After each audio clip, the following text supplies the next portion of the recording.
यहाँ से इस कहानी में पहला विरोधाभास आता है। अब एलाइड फोर्सेस नाजियों की राजधानी बर्लिन में घुस चुकी थी और एक एक करके नाजियों के ठिकाने बर्बाद कर दिए। मतलब हमारे हाथ ऐसा कोई शब्द नहीं लगा जिसे हम हिटलर की मान सके। Shocking, isn't it? बट ये तो बस शुरुआत था। CIA और FBI के कुछ रिपोर्ट्स ये बताते हैं कि हिटलर की ये गुप्त जानकारी को जानबूझकर दबाया गया ताकि नाजियों की टेक्नोलॉजी और उनके नो हाउ को वर्ल्ड डोमिनेशन के लिए ग्लोबल एलिट्स इस्तेमाल में ला सके।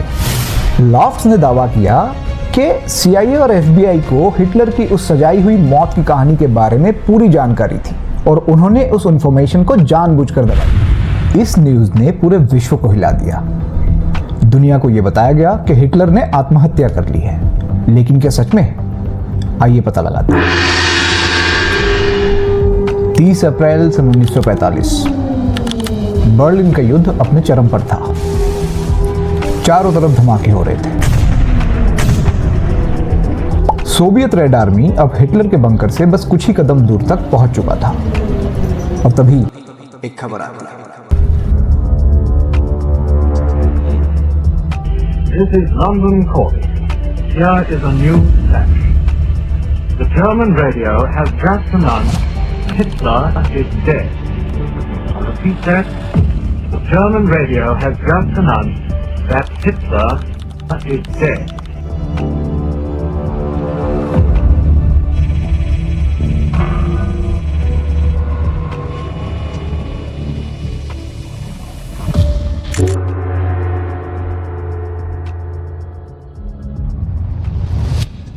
नमस्कार दोस्तों, द इंडिक स्पेयर में आपका स्वागत है। आधिकारिक इतिहास ये कहती है कि सेकेंड वर्ल्ड वॉर अपने निर्णायक दौर पे पहुंचने के साथ साथ अजय माने जाने वाली नाजी आर्मी को एलाइड फोर्सेस ने चारों तरफ से घेर लिया था। अब एलाइड फोर्सेस नाजियों की राजधानी बर्लिन में घुस चुकी थी और एक एक करके नाजियों के ठिकाने बर्बाद कर रही थी। सोवियत रेड आर्मी ने बर्लिन को पूरी तरीके से तहस नहस कर दिया था। चर्च, सार्वजनिक इमारतें, स्मारक, कुछ भी नहीं छोड़ा। अप्रैल 1945 के आते आते एक समय के अजय माने जाने वाली नाजी आर्मी घुटनों पर आ चुकी थी। एलाइड फोर्सेस और खास तौर पे सोवियत रेड आर्मी ने उनकी नाक में दम कर रखा था। सोवियत मार्शल ज़ुकॉव के नेतृत्व वाली रेड आर्मी अब हिटलर के बंकर से बस कुछ ही दूर तक पहुंच चुका था। फिर रिकॉर्डेड हिस्ट्री के हिसाब से हिटलर और उसकी पत्नी ईवा ब्राउन ने चांसलरी में स्थित अपने बंकर में आत्महत्या कर ली। हिटलर ने खुद को गोली मारी और ईवा ब्राउन ने साइनाइड खा के अपनी जान दे दी। ये वो साइनाइड था जो हिटलर ने इसके पहले अपने चहीते डॉग ब्लॉन्डी पे चेक कर चुका था। इसके बाद इनके शवों को जला दिया गया ताकि शत्रु के हाथ इनकी डेड बॉडीज ना आए।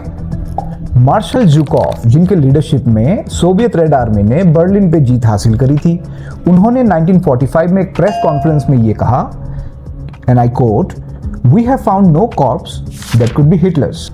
मतलब हमारे हाथ ऐसा कोई शब्द नहीं लगा जिसे हम हिटलर की मान सके। Shocking, isn't it? बट ये तो बस शुरुआत था। कुछ फाइलें, CIA की रिपोर्ट्स और गोपनीय दस्तावेज हमें ये बताते हैं कि ये कहानी इतनी भी सीधी नहीं थी। कुछ रिपोर्ट्स यहाँ तक बताते हैं कि शायद हिटलर दक्षिण अमेरिका भाग गया था और अर्जेंटीना में अपनी जिंदगी जी रहा था। यहाँ से इस कहानी में पहला विरोधाभास आता है। सोवियत रेड आर्मी ने उस बंकर से जो शव बरामद किए थे उसको लेके उन्होंने कभी स्पष्टीकरण नहीं दिया।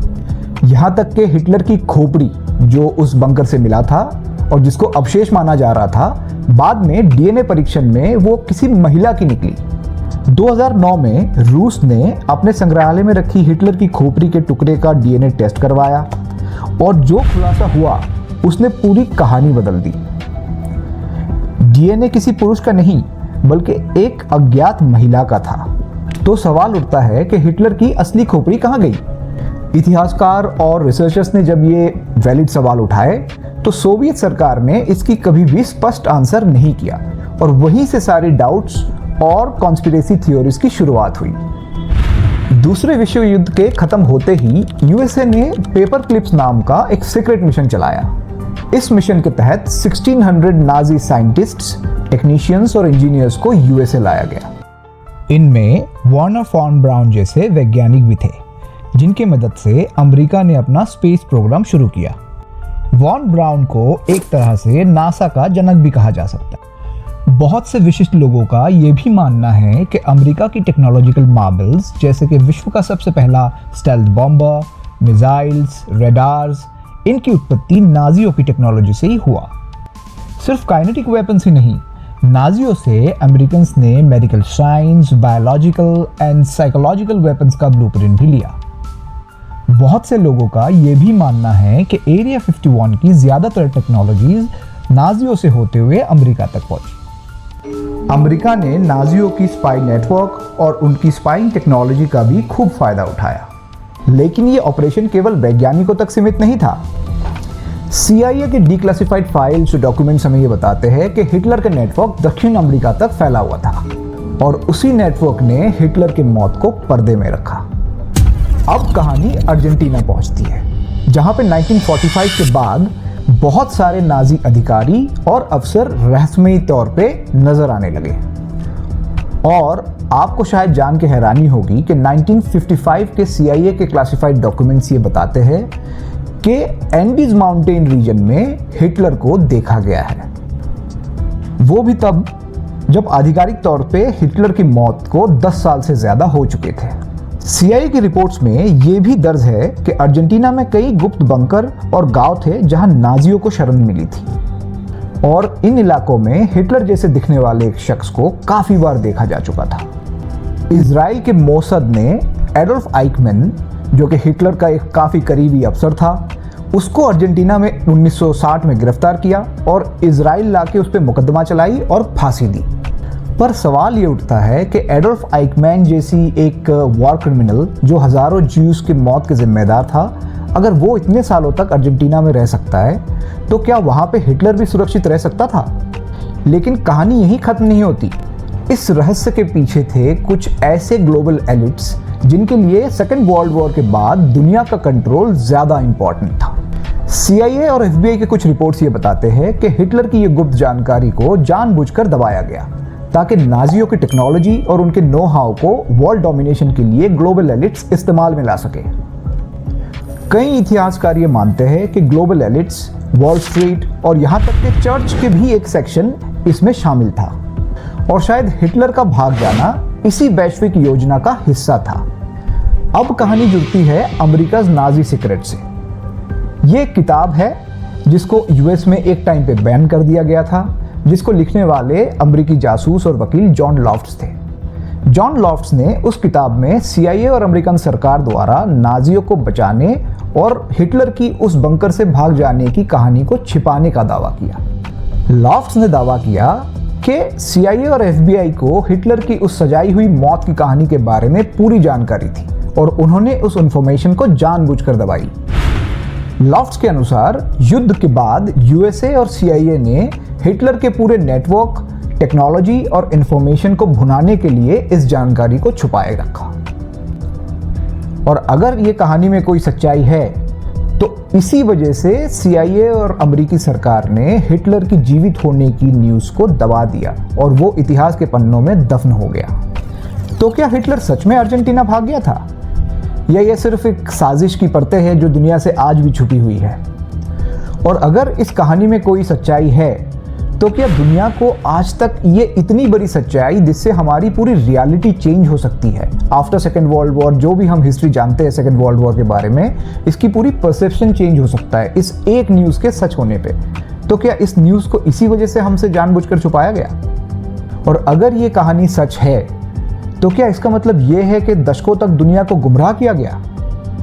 और सबसे बड़ा सवाल, अगर हिटलर बच निकला तो क्या इतिहास ने सबसे बड़ा सच छुपा रखा है?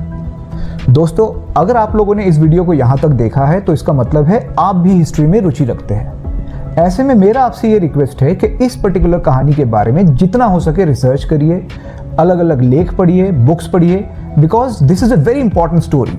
अगर इस स्टोरी में कोई दम है तो ये एक स्टोरी हमारा पूरे परसेप्शन को चेंज कर सकता है वर्ल्ड ऑर्डर को लेके और जो भी हमें हिस्ट्री बताया गया उसको लेके। So this is a very important story and it should be chased by all like-minded people. अगर हिटलर 30 अप्रैल 1945 में उस बंकर में मारा गया या आत्महत्या कर लिया तो ठीक है, फिर हिस्ट्री वही है जो हमें बताया गया है। और अगर नहीं तो ये पूरा हिस्ट्री बदलने का दम रखता है। This story definitely worth your try and your time. So इसको चेस करिए, इसके बारे में लेख लिखिए और हमारे साथ ज़रूर शेयर करिए। दोस्तों, we are a new channel, we are trying to be meaningful. हम ऐसे मुद्दे उठाने की कोशिश करेंगे जो वास्तव में हमारे लिए इम्पॉर्टेंट है, जिसकी इम्पैक्ट हमारी पूरी लाइफ में और पूरी सोसाइटी में हो सकता है। Please support us, please subscribe our channel so that we are encouraged to create more videos like this and more videos on topics which are actually important. हम आपके रिसर्च को बाकी लोगों के साथ शेयर करने में पूरी कोशिश करेंगे। अगर आपको इस चैनल या फिर इस पर्टिकुलर वीडियो के बारे में कोई सुझाव है तो प्लीज़ कमेंट्स में हमें बताएं। हम आगे और अच्छी वीडियोस बनाने की कोशिश करेंगे और रेलिवेंट इश्यूज को आपके सामने लाते रहेंगे। आज हमें आपका समय देने के लिए आपका धन्यवाद। देखते रहिए द इंडिक स्फेयर।